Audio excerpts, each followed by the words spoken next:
Everyone that I've talked to about this issue had never heard of it, and it is the greatest environmental crime in America. Well, the Capital Regional District has rejected a proposal to reconsider sewage treatment. Oak Bay Council is leading the charge for an independent environmental assessment to compare the benefits of treating sewage to leaving it untreated as it is now.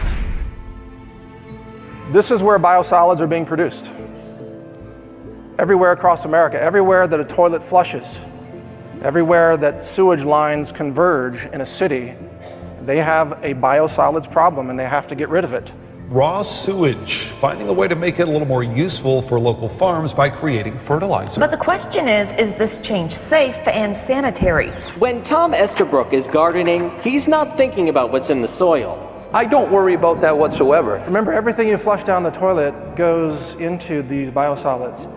If you wouldn't put it in your own garden, don't flush it down the toilet.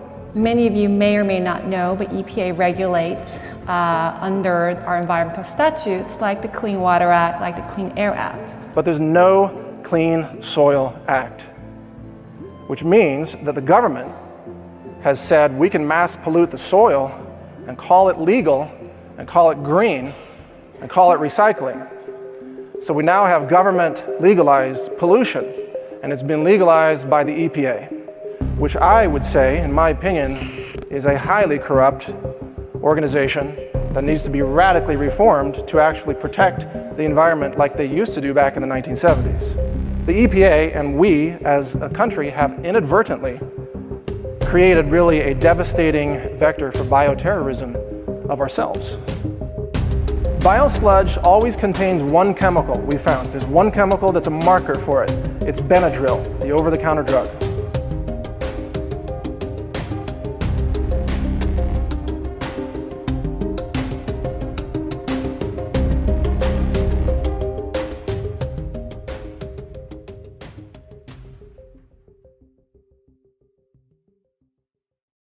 Our ecosystem is in the crosshairs of this biosludge industry. They're making money while poisoning the planet with toxins that persist in the environment.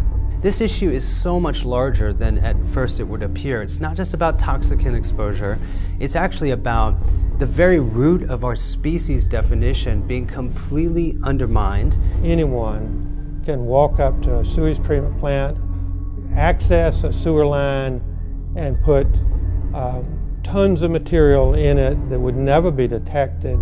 At a time when we've got the World Health Organization and the CDC very concerned about the rise of antibiotic-resistant superbugs, here we are, city by city, spreading infectious material, viral material, antibiotics in the biosludge with pharmaceuticals and hormone disruptors and immune suppressors. And then we wonder, well, why are people getting sick? Sewage sludge contains over 80,000 chemicals, and that's because the EPA made a rule that requires all industry to dump their industrial chemicals in sewage. And every year there's 1,000 new synthetic chemicals. And of course EPA keeps telling us it's nutrient rich. But what they are doing out of ignorance and greed is basically a form of domestic terrorism when unknowingly or unwillingly they spread the myriad of pathogens and toxins that cannot be eliminated from the natural environment. They are immune to prosecution, but let any scientist try faking data for his own personal gain, they don't last any time. They will be fired and put in prison. But fake data for the government in its interest, in the industry's interest, and you will be promoted and protected at the highest levels. So this is a problem that multiplies itself in our living environment. All it takes is one person in one city to create a tremendous infectious disease event that can be extremely costly. Any toxic chemical that a bioterrorist could want to use can be added to a sewer, go through the plant, be spread out in the surrounding city and countryside, courtesy of the municipal government. Nobody will know it until people start dropping dead.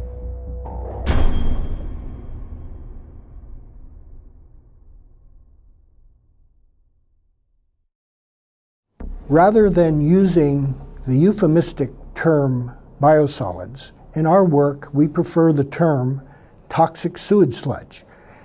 The sludge, the solids that come out of the back end of anybody's publicly owned treatment works or wastewater treatment plant is sludge. It is the solids. It is known as sludge under any federal definition. And because it is toxic material, we refer to it as toxic sewage sludge. Sewage sludge contains every single chemical that you can imagine, because every industry, every entity that's connected to a sewer can discharge their hazardous and acute hazardous waste, and treatment plants are not designed to remove these. So it is not a wild statement to say that the sewage sludge is likely the most pollutant waste mixture of the 21st century. Well, when humans consume all of the mostly processed foods, which are contaminated with a lot of man-made pesticide residue and insecticide residue. I mean, you look at the earth and it all starts really from the farms, and the plants are sprayed with all kinds of industrial chemicals and herbicides and pesticides, and it's really like a revolving system that goes around, because then you have what rains and you have the water runoff that goes into the rivers and into the lakes and contaminates the water. So this whole system just circulates around, and then it goes to the human. Biosolids is a stream that's exiting a wastewater treatment plant. And probably the best way to describe it is a wastewater treatment plant takes inputs from the sewer system, and it's split into two separate streams. You have a liquid stream and you have a solid stream. The solid stream is known as wastewater effluent or wastewater. You know, these companies try to recirculate this, and they try to recycle all this chemical sludge instead of figuring out ways to ecologically eliminate that and take that out of the ecosystem or out of the cycle for good. It just keeps revolving around into this same cycle and this same cycle over and over again. And then they make fertilizers out of it. They use it for soil preparations. They figure out ways that they can take this toxic sludge and then use it for their advantage, so they can turn it around, since they have to process it anyway and then make money off of it. Yeah, so people eat all this food and live this, toxic lifestyle, and then they go to the bathroom when they can, because most people are constipated anyway, and then they just flush the toilet and they think everything's gone. So it's like a flush and forget type of scenario. And they don't realize that it's right back on their dinner plate 3 weeks later.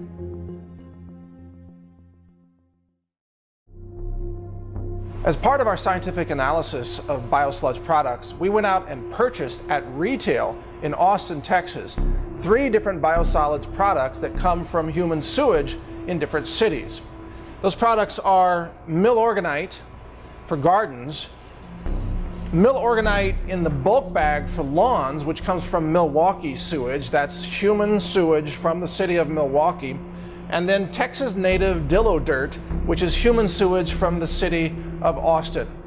These 3 products all make extraordinary claims about being eco-friendly and safe to use on fruits and vegetables, and even safe to use around children and pets.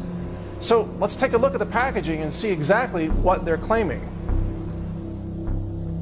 So we want to be green, we want to protect the environment, so we're suckers for this kind of product, this Dillo dirt product, which has a cute little mascot with a little wheelbarrow. It doesn't say human feces on it.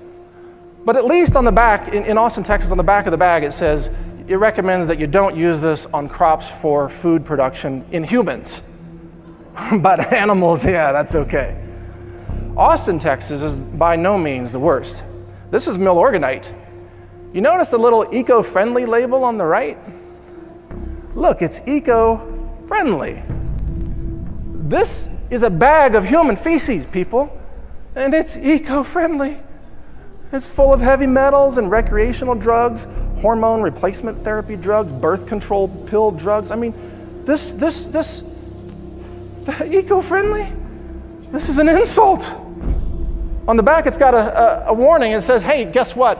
It's got chemicals known to cause cancer and birth defects. A big takeaway from this is that we have to have our radar going full time. We have to be on our game. Anybody makes any claim to you that something's eco-friendly or all natural or even organic in this case, all those things are in essence false for this product, and yet these claims are very, very widespread. So I began to look at it. I found a book called Science for Sale by Dr. David Lewis, and I highly recommend this book. And Dr. Lewis saw his career destroyed by the EPA. We're going to protect the family farm, and we are going to end the EPA intrusion into your lives. A lot of people would blame President Trump for our problems today with the EPA. EPA was created by, I believe, Nixon during his administration. And like any government bureaucracy, over time it has been corrupted and more corrupted. And now you see it controlled by parts of it by industry. The sewage industry is one. They're controlling the biosolids through lobbying, through money. It will be hard to take that down. Increasingly, from what I've observed, the EPA is almost more like a cheerleader for the industries that really are, at this point, causing vast contamination of the biosphere. When recently Monsanto was allowed to petition the EPA to increase the exposure limits for Roundup, it was clear at that time that this was really a horrific decision due to the fact that we know now Roundup can actually act as a carcinogenic endocrine disruptor in the parts per trillion range. The EPA is not what it used to be. I believe it was at least created for all the right reasons. At least I'd like to believe that. The reason for bringing EPA to life was to really protect the environment. But what EPA is doing right now, it's far from the environment and far from protection. I think people like David Lewis, who was at some point EPA senior staff scientist and who now are outspoken independent scientific voices out there, can again have a say in how EPA functions. I worked at EPA for 32 years. Beginning in 1970 when EPA was created, EPA was a good agency, had good intentions, good scientists. That changed in 1993. There was a mass exodus of EPA scientists at that time. So the scientists that remain at EPA today is a different culture than when EPA was created. I am speaking out because science was everything to me, and science is all about the truth. My life was dedicated to it. Once science at EPA was no longer about the truth, but it was about supporting certain industry practices and certain government policies, I wanted no part of it. But rather than walking out the door like many of EPA's scientists did when that happened, I decided to stay in. I filed a series of whistleblower lawsuits to get discovery documents. I wanted to understand how this happened, and I felt like I could do more for science to tell this story than I could in a laboratory producing data that would never see the light of day anyway. In the federal government, when data are fabricated, they can get away with anything in the way of fraud, covering up adverse health effects, faking data. The individual at EPA who came up with EPA sludge policies, Henry Longus, in the mid-1970s, and was still protecting biosolids with fake data.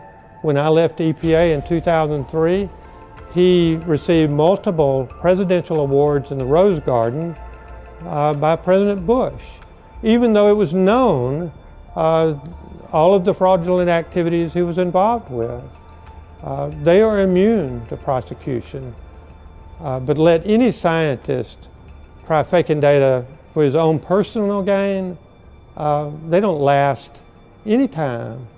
They will be fired and put in prison. But fake data for the government in its interest, in the industry's interest, and you will be promoted and protected at the highest levels. One of the very confusing aspects of this whole business of land-disposed toxic sewage sludge is based on the question, how can this be legal? If it is known to be so toxic, it is known to be the inciting agent of so many chronic and acute diseases, infectious diseases, cancer, neurological disorders, well, it has to do with the U.S. Environmental Protection Agency.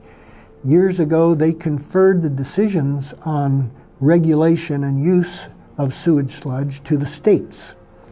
And the state departments of ecology or the state departments of environmental quality then had the right and the freedom to relax the regulations and adopt some EPA standards for concentrations of toxic or to apply their own regulations. State agencies tend to be cooperative, so the State Department of Ecology in Washington State, as one example, collaborates very nicely with the State Department of Agriculture.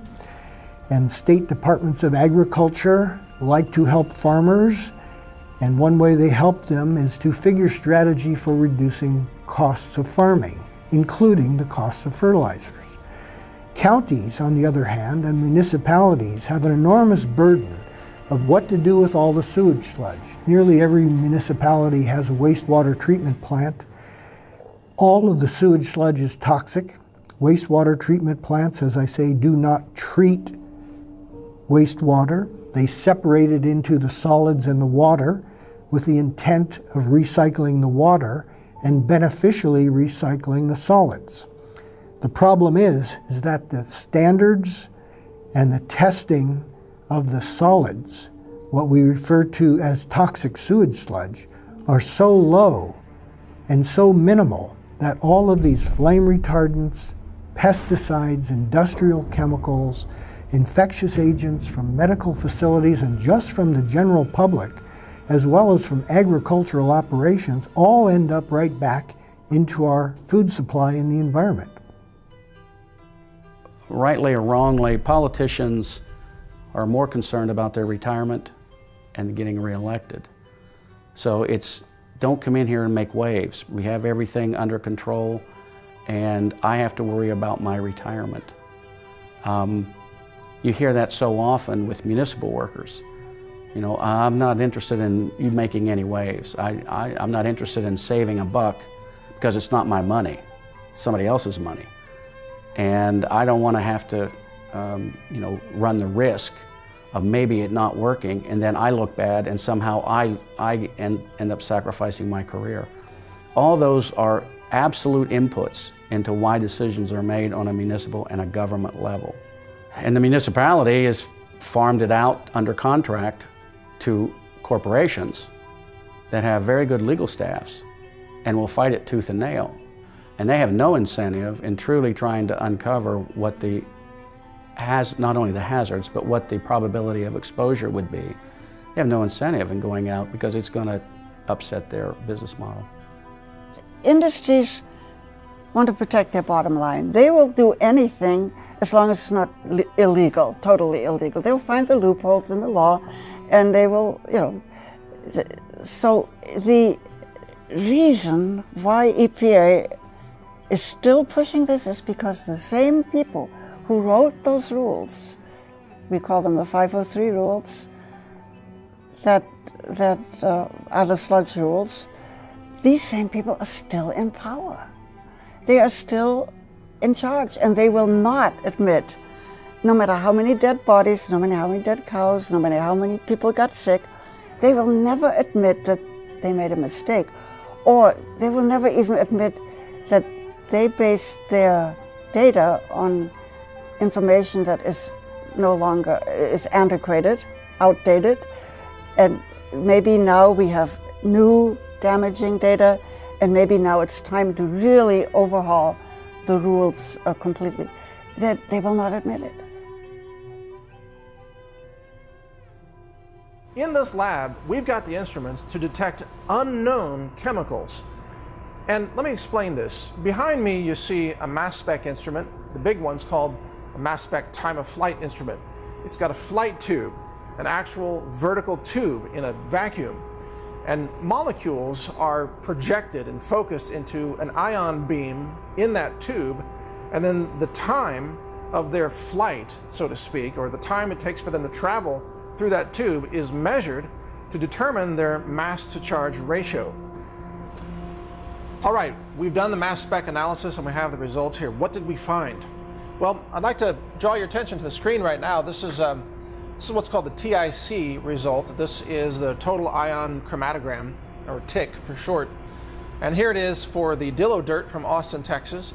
And here it is from milorganite in Milwaukee. So right away we can see that these look different, and each peak is a different chemical. This is milorganite. Every color is a different potential chemical that was found in the analysis. In fact, every peak is a different potential chemical, and if we zoom in on this, we can actually see that there are thousands of different chemicals. The numbers you see are the area response as well as the retention time. The x-axis is time, the y-axis is counts for that specific chemical mass. And if you look at our list over here, we see that we have 3,504 potential chemicals in the milorganite sample. Right here is warfarin, blood thinner that can be deadly. One of the side effects is death. And that's just one chemical out of thousands. Here's atrazine, right here, atrazine-D5. Atrazine is a toxic herbicide that causes chemical castration and gender bender changes in both humans and amphibians. And here it is. We're seeing it identified as a likely candidate in this biosludge sample. You are being exposed to thousands of different chemicals, and yet they call it organic and they call it eco-friendly.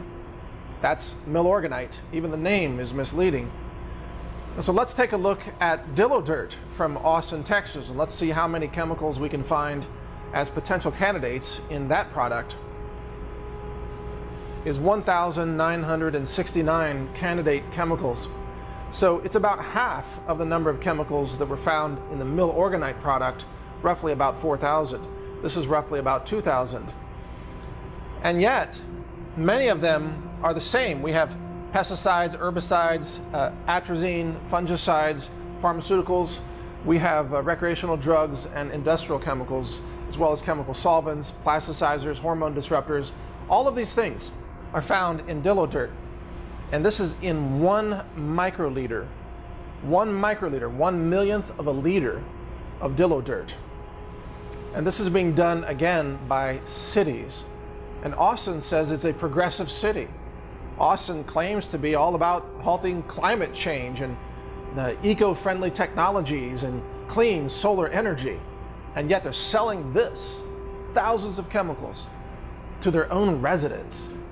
People are lining up to buy this stuff and put it on their gardens. They think they're home gardening with an organic fertilizer. Here's the truth that the city of Austin doesn't want you to see.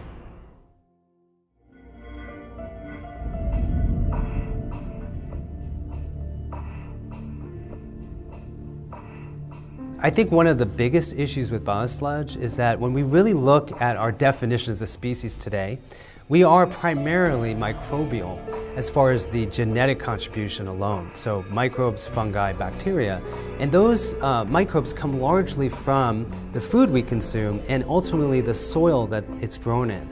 So when you're using biosludge to produce the food that then becomes the basis for our microbiome and our species definition, this issue is so much larger than at first it would appear. It's not just about toxicant exposure, it's actually about the very root of our species definition being completely undermined, and ultimately the trajectory is towards the degeneration of our species if we continue using this as a soil amendment.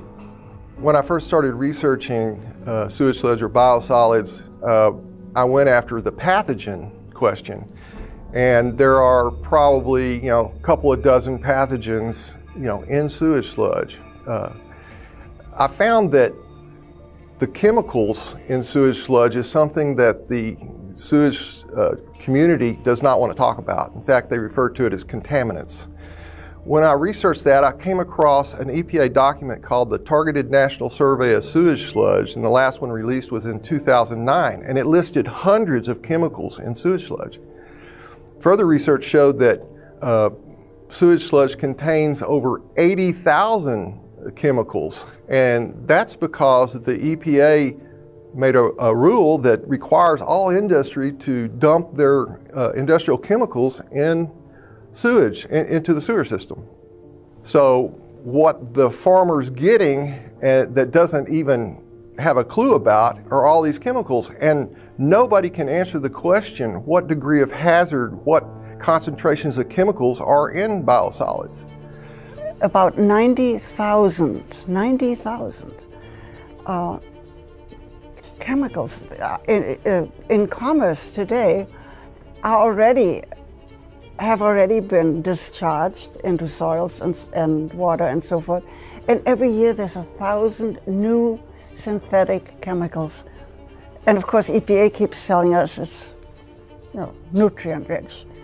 This is a myth. I mean, yes, there are nutrients in there, there's nitrogen in there, but with this ability of industries able to discharge all their chemicals and into the waste stream, you have an unbelievably toxic containing material.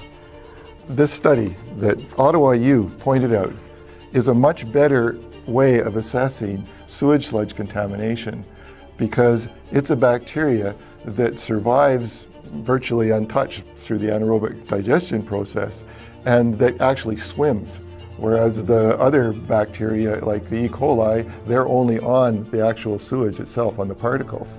But this stuff swims, it lives, and it's almost, they said it's really restricted to sewage, like it comes from our colons in our bodies. And so they recommended that it be used as the indicator. Well, of course, that study was just disappeared. Nobody's commented on it or done anything about it. Let's take a look at biosludge under the microscope. So we've got a digital microscope here, and we've got some mill organite on a white tissue, and we're going to zoom in and start to take a look at what we can see. Now you can see the structure of the pebbles, which look like boulders under here, but as we zoom in more, you start to see features of mysterious fibers that don't necessarily look like plant fibers. Many of them start to look synthetic as you really zoom in on it, and you can start to see that there are some very odd looking elements in this picture. What is this growth or structure there? What is this fiber? What are these chunks? And you can actually start to maneuver around the scene using this microscope setup. We're looking at essentially a dehydrated, pelletized form of human sewage. And it should be no surprise that it's full of all kinds of questionable and disgusting things.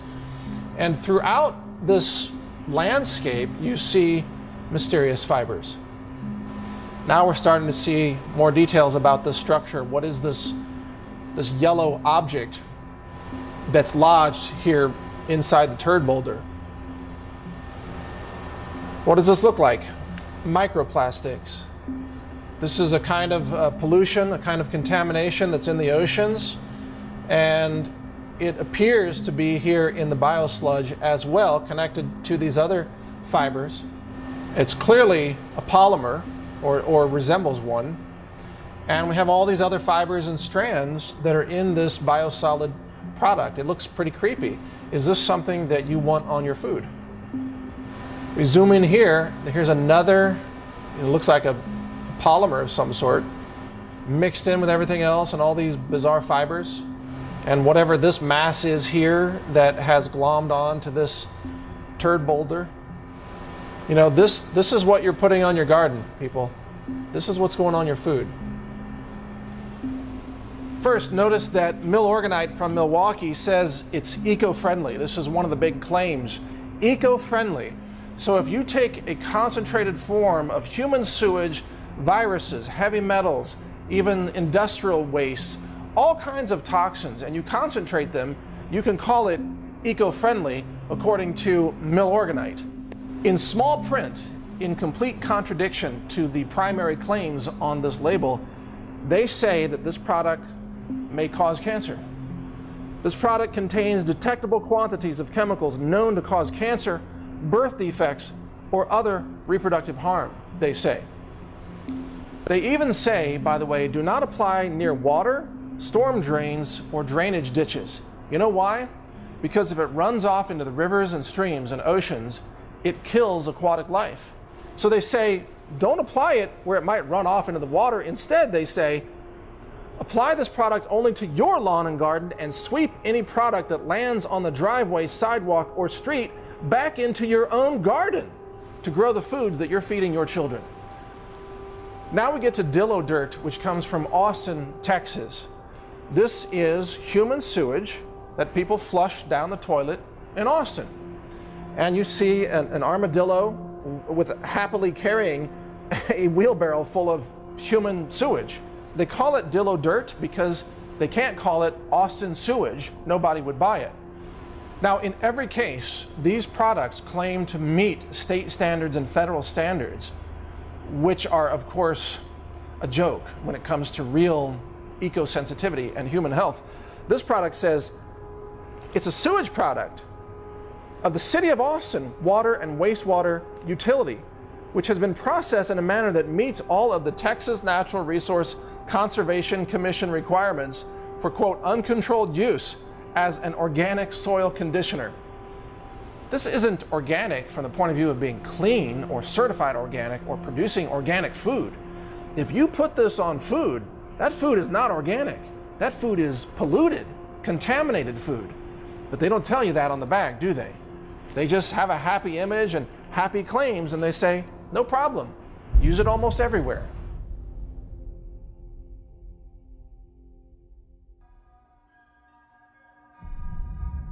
The E. coli, there's 157 different serotypes of E. coli in somebody's gut. So there is the potential, for example, the serotype of E. coli I have in my gut, probably my family has the same serotype. There's only one chance in 157 that the E. coli in your gut is the same in mine. So you could actually, your E. coli would make me very sick. So, but there's 156 chances out of 157 that I'm going to get sick if I get contaminated with your E. coli. All 157 varieties are in biosolids. And that's the problem. In the bioterrorism paper that I wrote, that is a serious concern, because now someone can go and take that, and it's not DNA traceable.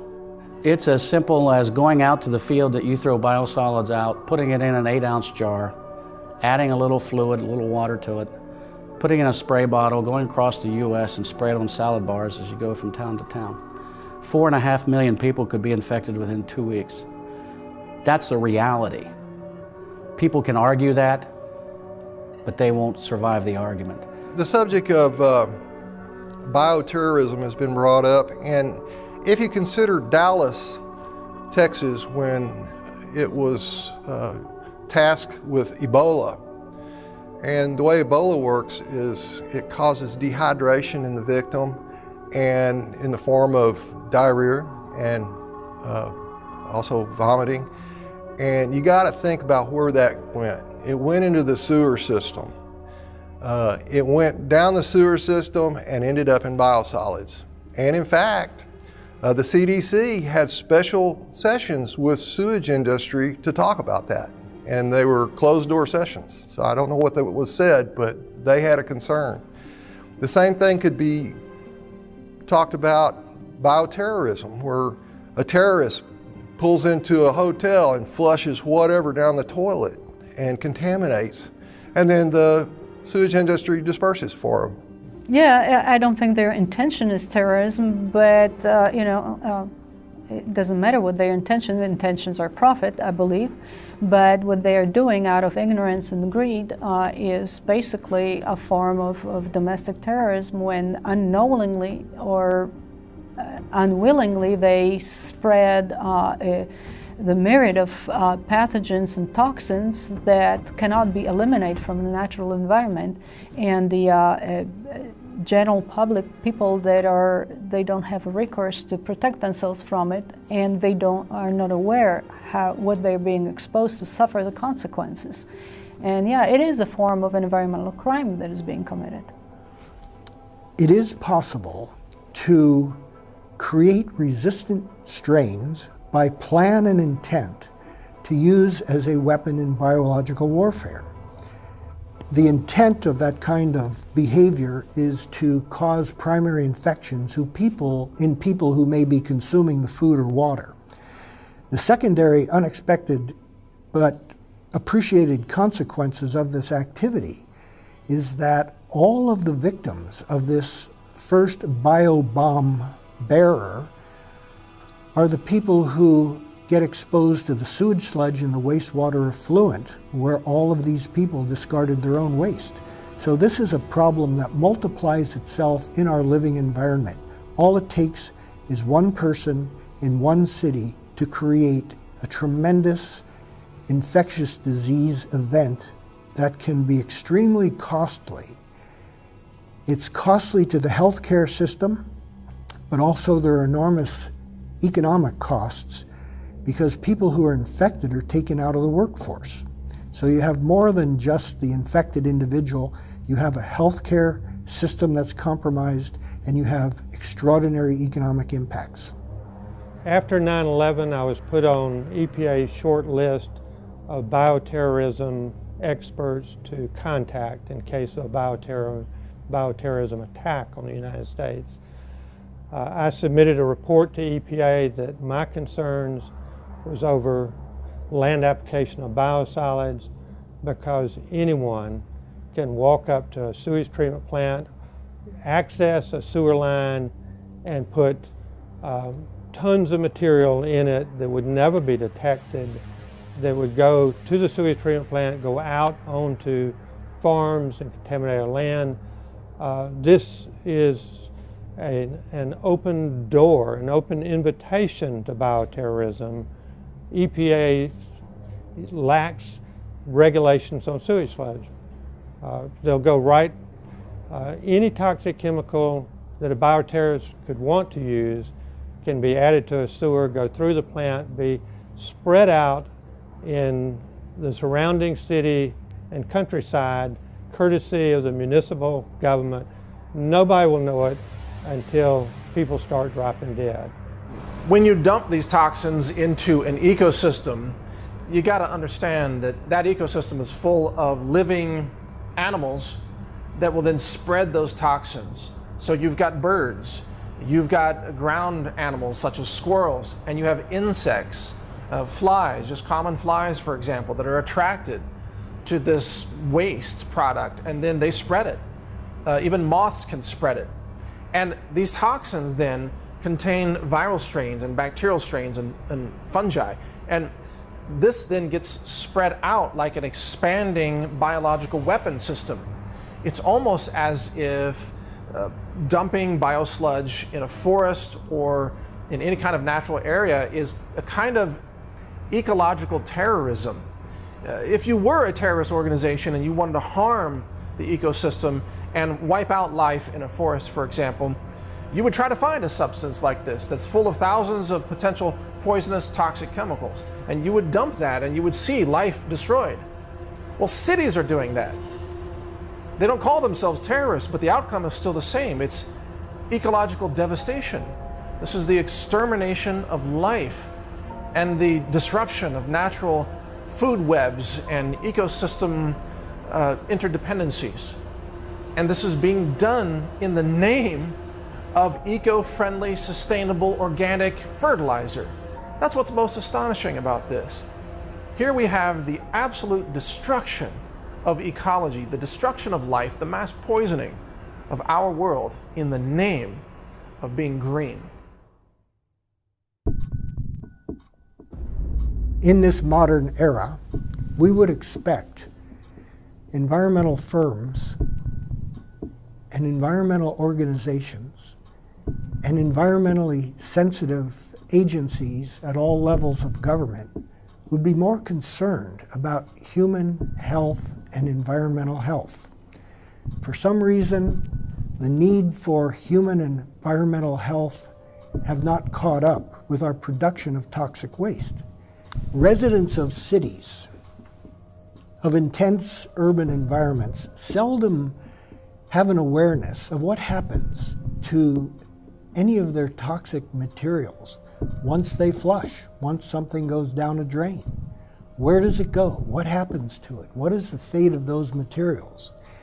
It's not that they are insensitive to environmental issues. It's not that they don't care about human health, but there is a fog over us as a nation that we assume that governments take care of us and that all of this toxic waste disappears out of sight, not to cause further problems. New York City is known as one of the most environmentally sensitive cities in North America, as dense as the population may be. But when you make an inquiry of people in New York about where the sewage goes, they don't know. Many of them do know there are major wastewater treatment plants in New York, and they know that the water gets flushed right into their waterways that surround New York, but the sewage sludge itself is hauled by truck and train points west. Pennsylvania and other states west become the receiving grounds of these thousands, hundreds of thousands of tons of sewage sludge just from New York alone. And it goes on the food crops that go right back to New York, because New York City doesn't really grow any food crops of its own. So they're recycling the toxics right back into their own environmentally sensitive community. The toxic chemicals that are in sludge now that's been applied to land, most of those are going to still be a problem centuries from now in the soil. The next ice age will come and go, and when the ice recedes, there will still be heavy metals in all these soils. It's unimaginable what we're doing now from the standpoint of how unfixable this is if we let it keep going. I think the answer to this is pretty simple. I think it's money. And you can make a lot of money on climate change scare, and you can make a lot of money on easy money on distributing the sludge. And if you eliminate that, I think it is profit that drives those eco trends and scaring people into believing that glaciers will melt and we will all drown because the oceans will rise and all that, and because of a human activity. But there is a human activity that actually destroys our environment, and that is applying, for example, applying sludge on agricultural land. And that is not being reported. And that's, maybe I'm simplifying, and I probably am simplifying the reason, but I think it's human nature. It's money, it's careers at stake, it's a status quo, maintaining the status quo. We are resistant to change. What I think, and what has happened around the country, is companies like Censored, these sewage companies, they will contribute money to these organizations, and they let them know, and then the organization feels like they owe them a favor. People are only green until they have to remove money from their wallet. Big companies are the same way. oh, let's talk about a good PR program here. We are definitely environmentalists. No, it's going to cost you $200 million for you to fix your wetlands problem. Well, we're not that green. I'm not going to spend that. I mean, everybody's green until it impacts them. That's the problem. They have no vision. They're only looking at it from a PR point of view as how does it generate more revenue for me? How does it generate more benefits for me? So making a shit brick and forcing people to buy it doesn't do anything for them. This is an attack on not just science, it's an attack on humanity. It's an attack on the integrity of the food supply. It's an attack on the sustainability of life on our planet. Our ecosystem is in the crosshairs of this biosludge industry. They're making money while poisoning the planet with toxins that persist in the environment and in combination may have unknown consequences for ecological health and human health. This could be affecting fertility for generations yet to come.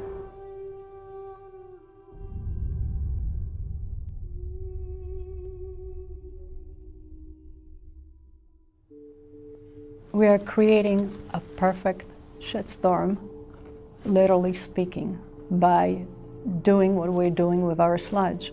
That it's basically a perfect recipe for long-term horrible consequences for natural environment and for humans. And it is, whether unintentional or intentional, it is a perfect recipe for long-term dire environmental and health consequences. An approach like Switzerland, I believe, is one of, they don't do any sludge application in farmland because people don't like it. And actually, Swiss government listens to their people, and they used to do that, and people spoke their mind, and they don't anymore. They incinerate it. But other countries, such as in Scandinavia and Europe, Germany and Switzerland in particular, in many areas have totally forbidden and abolished the land disposal of sewage sludge. So by default, they have to move to the thermal conversion or thermal decomposition alternatives.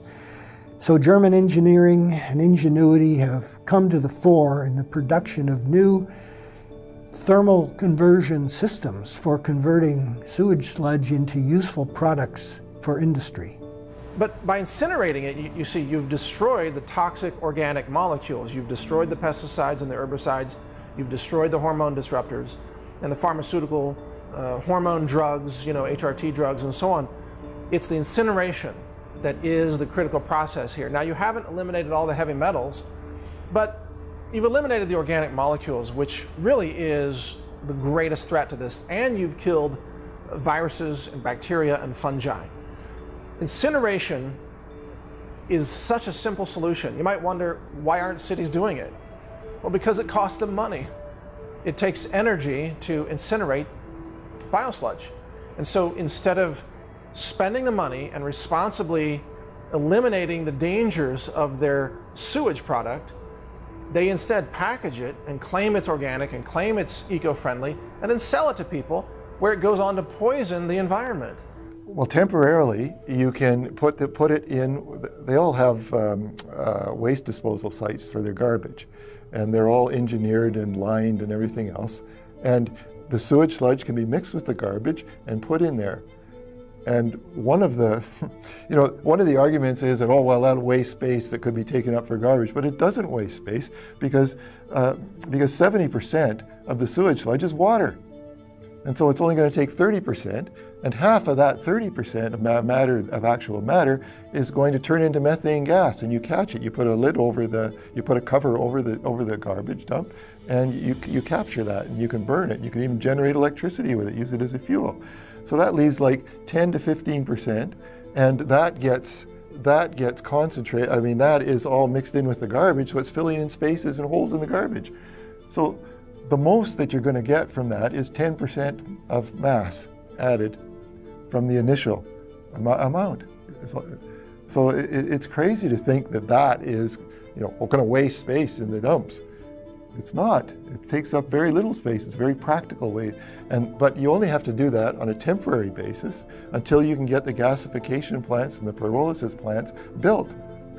It's unfortunate about our youth that they're growing up in this contaminated world, okay? It's not, it's a fact that they are. There's just no telling what all is contaminating because they just won't run tests on it. We know that there are chemicals in our tap water. They have run tests on that.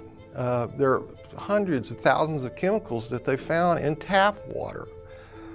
So what are the chemicals that they're not testing for? Are they in tap water as well? And where do these chemicals come from? Did it come from Joe Smith dumping his prescription in the lake? I don't think so. It's coming from sewage, from farms, from the sewage plant. The only way to fix something like this is a public outcry. Future generations are going to have to deal with this. We're leaving nothing but polluted rivers for them to fix. And until somebody, and unfortunately it's going to take the younger generation, is going to have to step up and say, what are you doing to me?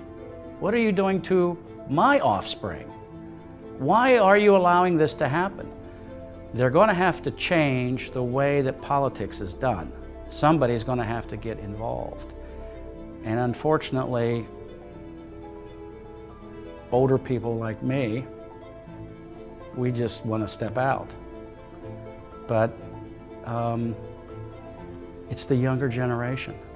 In the changes that I've seen since the 60s are unbelievable. I can't believe that we've got to the polluted state, and this is in my lifetime. So that's less than 100 years. What's going to happen in 200 years if we don't turn this around? This is pretty serious stuff. Nature will always survive. I'm not so sure about human beings.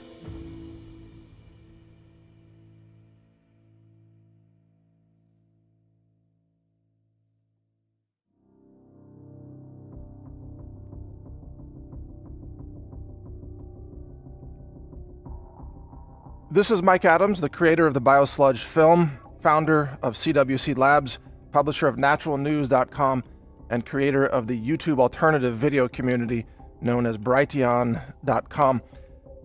I'm bringing you a special commentary here because every institution in the world is trying to hide this biosludged issue from you.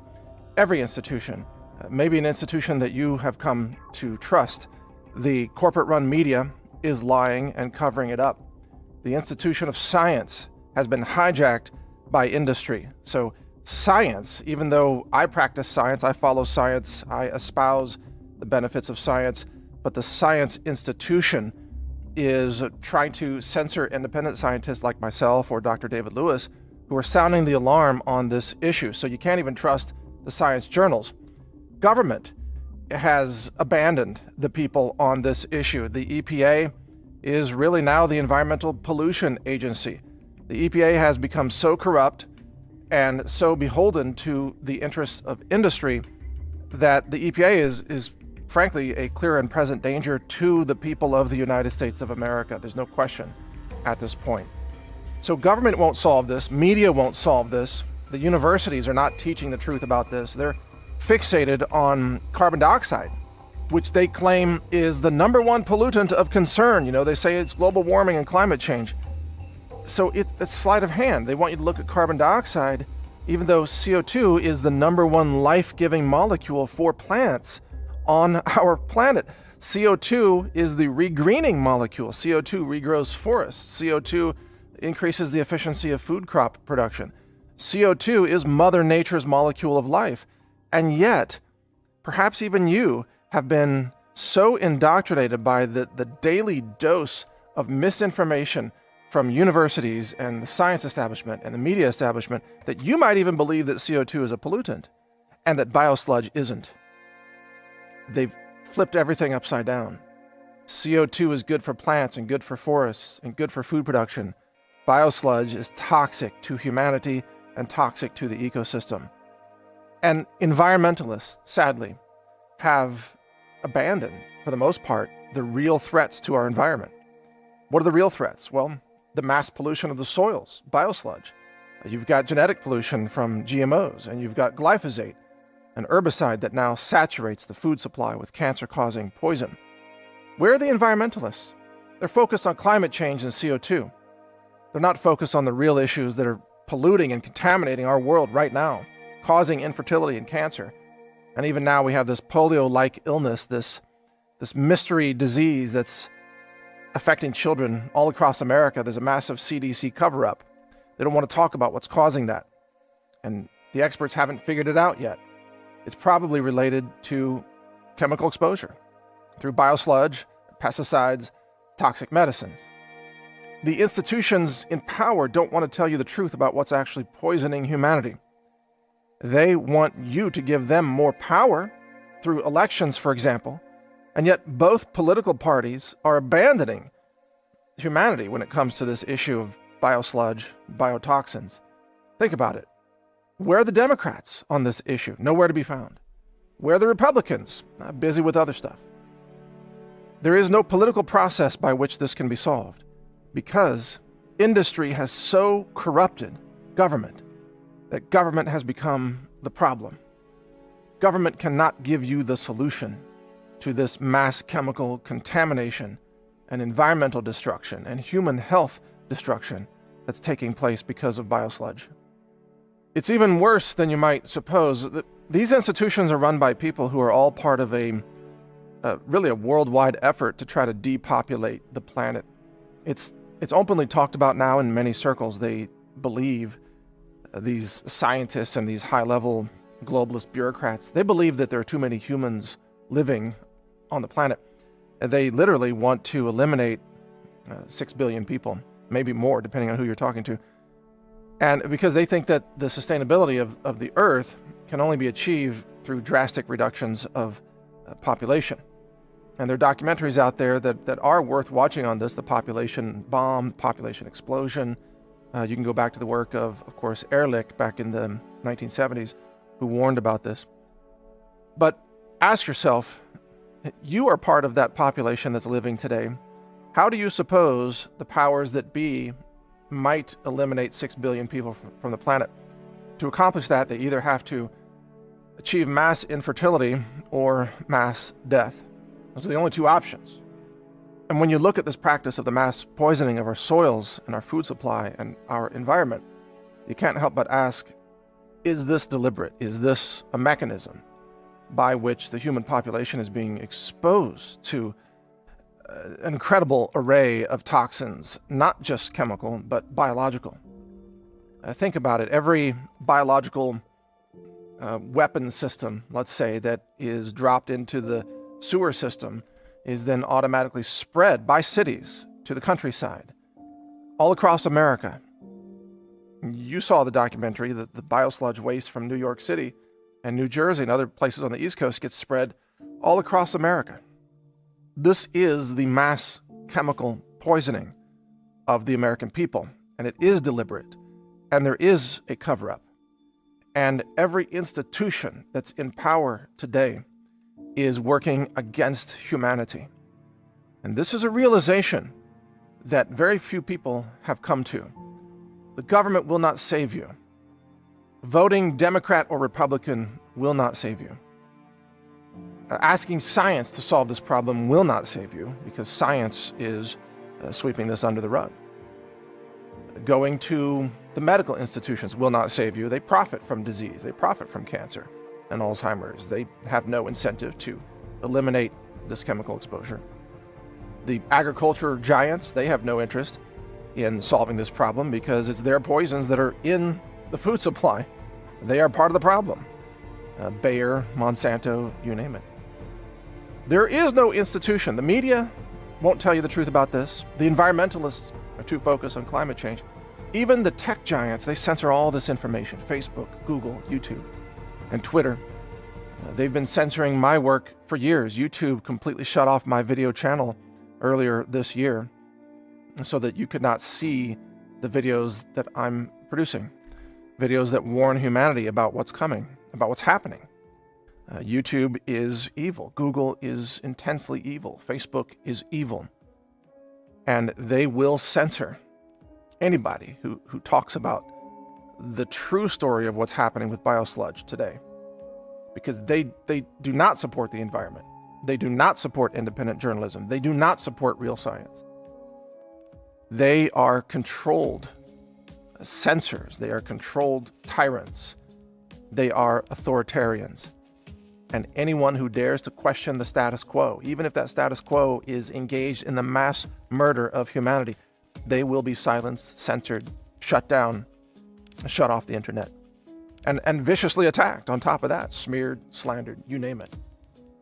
I've had all that happen to me, which is why I've put out this film for free.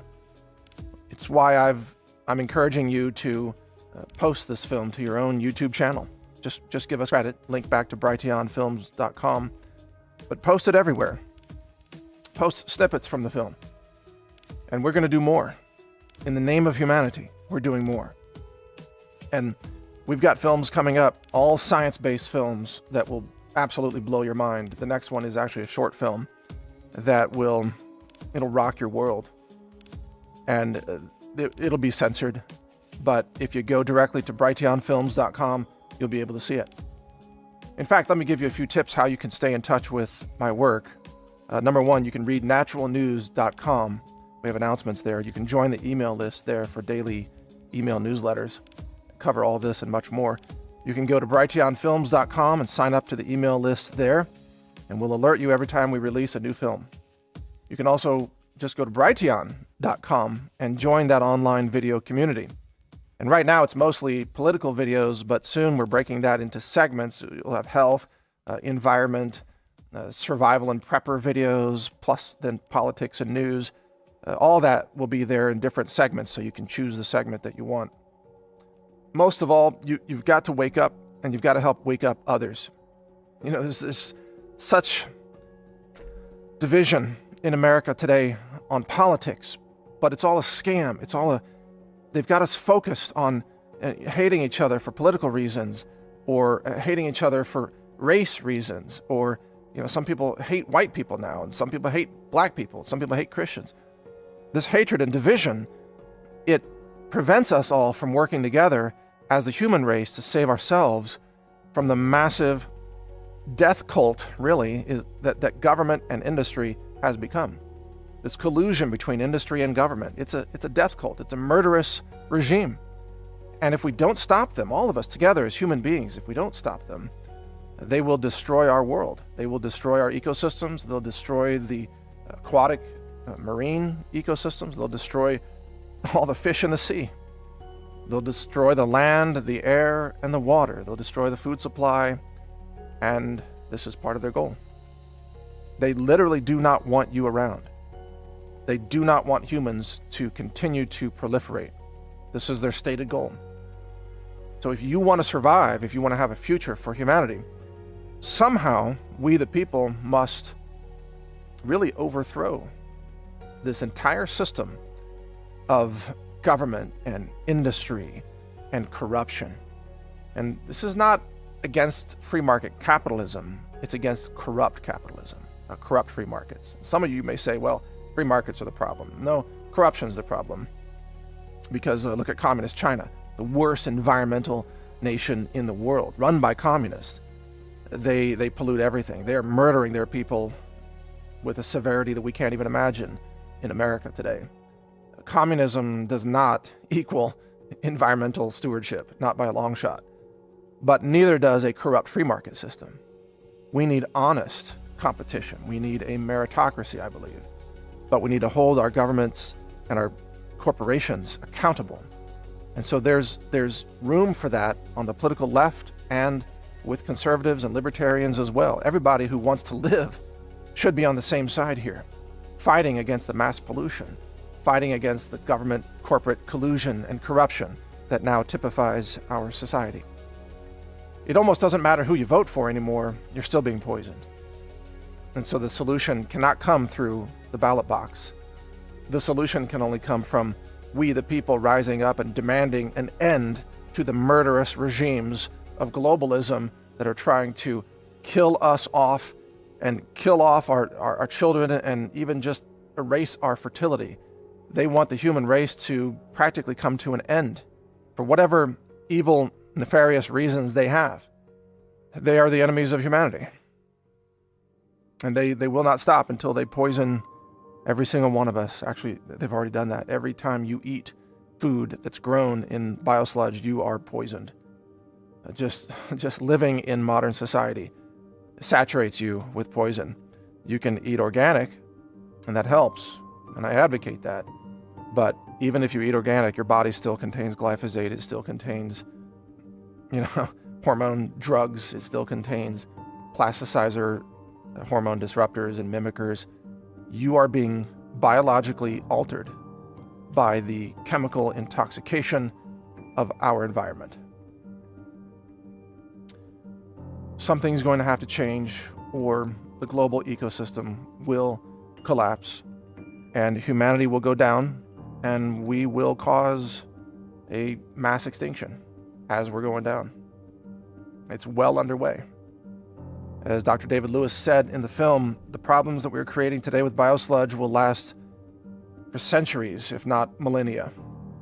They'll still be able to find the heavy metals in the soil, 1,000,000 years from now, that we spread all across the lands. We've poisoned the land for millennia. The future of humanity, if it even survives this global onslaught, will be dealing with the pollution that we're causing now because we, the people in the present, were too foolish to stand up and stop the mass poisoning of our world, of our physical world, our soils, our food supply, our croplands, our forests.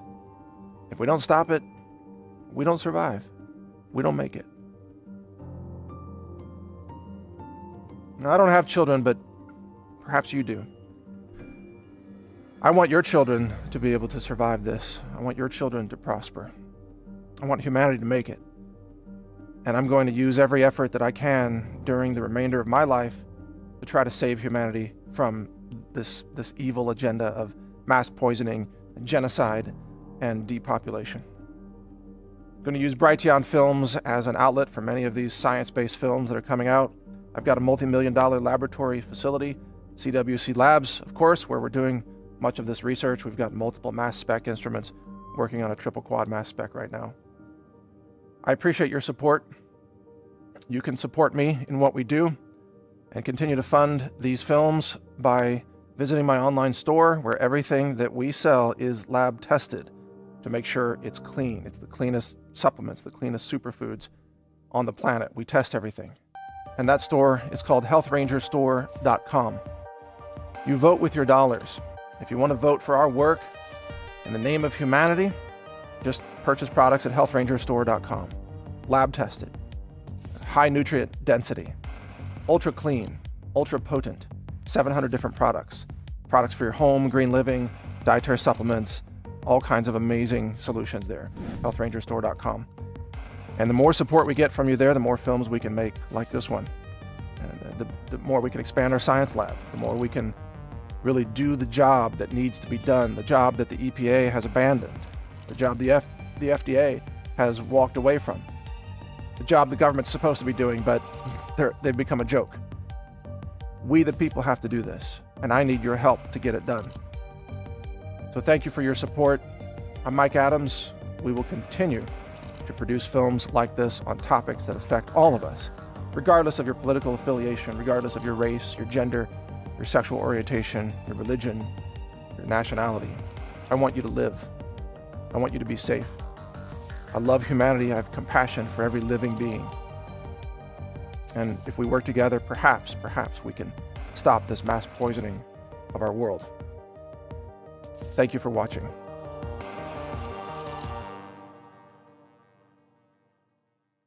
Explore more educational films at brighteonfilms.com.